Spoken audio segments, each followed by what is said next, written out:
नमस्कार बंधुओं, आप सभी का अपने YouTube चैनल में स्वागत है। इस वीडियो में देखेंगे संविधान में भारतीय संविधान के डिजाइनर और भारतीय संविधान को किसके हाथों के द्वारा लिखा गया।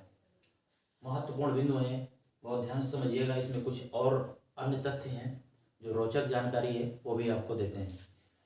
सबसे पहले इसको लेते हैं, भारतीय संविधान को किसके हाथों के द्वारा लिखा गया। तो इसका जो आंसर है वो आंसर है प्रेम बिहारी नारायण रायजादा। प्रेम बिहारी नारायण रायजादा, इनके हाथों के द्वारा लिखा गया। एक तथ्य और समझने वाली बात है, जो संविधान को लिखा गया, जब संविधान बनकर तैयार हुआ तो उसको लिखने की जरूरत पड़ी, तो इन्होंने लिखा और संविधान को हिंदी और अंग्रेजी दोनों भाषाओं में लिखा गया। इसको प्रिंट नहीं करवाया गया, इसको इनके हाथों के द्वारा लिखा गया। ना तो प्रिंट ना तो टाइपिंग, कुछ भी नहीं किया गया, हाथों के द्वारा लिखा गया। हिंदी और अंग्रेजी भाषा दोनों भाषाओं में लिखा गया इसकी मूल प्रति को। इसके बाद इन्होंने ही क्यों लिखा, क्योंकि इनका शौक था कैलीग्राफी से। इनका जो पेशा था वो था क्या, कैलीग्राफी। कैलीग्राफी का मतलब क्या होता है, कैलीग्राफी मतलब होता है अक्षरांकन, मतलब कि अक्षरों की सजावट। हिंदी में कहें तो अक्षरांकन। कहने का आशय कि लिखने की दृश्यात्मक शैली, लिखने की दृश्यात्मक शैली थी इनकी, कैलीग्राफी। ठीक है, इनका पेशा था। इसके बाद क्या होता है, इनके द्वारा लिखा जाता है।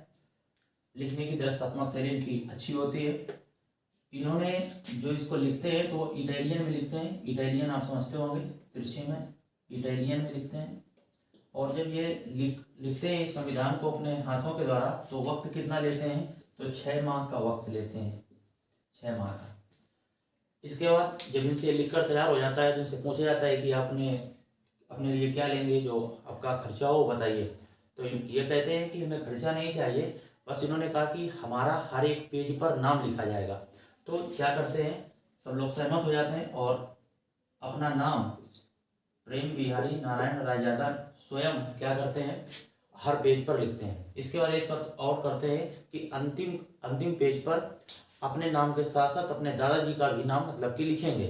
तो इनके दादाजी का नाम होता है श्री राम प्रसाद जी, राम प्रसाद दादाजी का नाम होता है। दादाजी का नाम क्यों लिखते हैं अंतिम पेज पर अपने नाम के साथ साथ, उसका भी कारण बताया गया। उसका कारण ये बताया गया कि जो ये कैलीग्राफी है, लिखने की दृश्यात्मक शैली है, ये अपने दादाजी से ही सीखते हैं, इसलिए इन्होंने अपने दादाजी का नाम अंतिम पेज पर लिखा।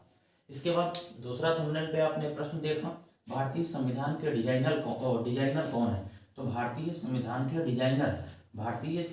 डिजाइनर, तो इसका उत्तर है नंदलाल बोस। भारतीय संविधान के क्या है, डिजाइनर है। मतलब क्या होता है, जब संविधान लिख गया तो प्रत्येक पेज को सजाने की आवश्यकता पड़ी। जो भी चित्रों के द्वारा सजाया गया वो किसके द्वारा सजाया गया, तो नंदलाल बोस के द्वारा। एक तथ्य इसमें और भी है, क्या, जो प्रस्तावना वाला पेज होता है, इसके डिजाइनर कौन है, इसके डिजाइनर नंदलाल बोस नहीं होते, इसके डिजाइनर होते हैं राम मनोहर सिन्हा। ये क्या करते हैं, प्रस्तावना वाले पेज को इनके द्वारा, चित्रों के द्वारा सजाया जाता है, राम मनोहर सिन्हा के द्वारा। ये कौन होते हैं, तो नंदलाल बोस के ही ये होते हैं शिष्य। नंदलाल बोस के क्या होते हैं, शिष्य होते हैं। इसके बाद जब इसकी सजावट हो जाती है, हाथों द्वारा लिखा जाता है, फिर इसके बाद इन दोनों लोगों के द्वारा क्या कर दी जाती है, सजावट कर दी जाती है। तत्पश्चात इसकी मूल प्रति को, जो लिखा गया है और सजाया गया है, इसकी मूल भारतीय संसद की लाइब्रेरी में इसको हीलियम से भरे हुए केस में इनकी मूल प्रति को रख दिया जाता है। किसके भरे हुए केस में, तो हीलियम के भरे हुए केस में कहाँ रखा जाता है, भारतीय संसद की लाइब्रेरी में इसको क्या किया जाता है, रख दिया जाता है। धन्यवाद।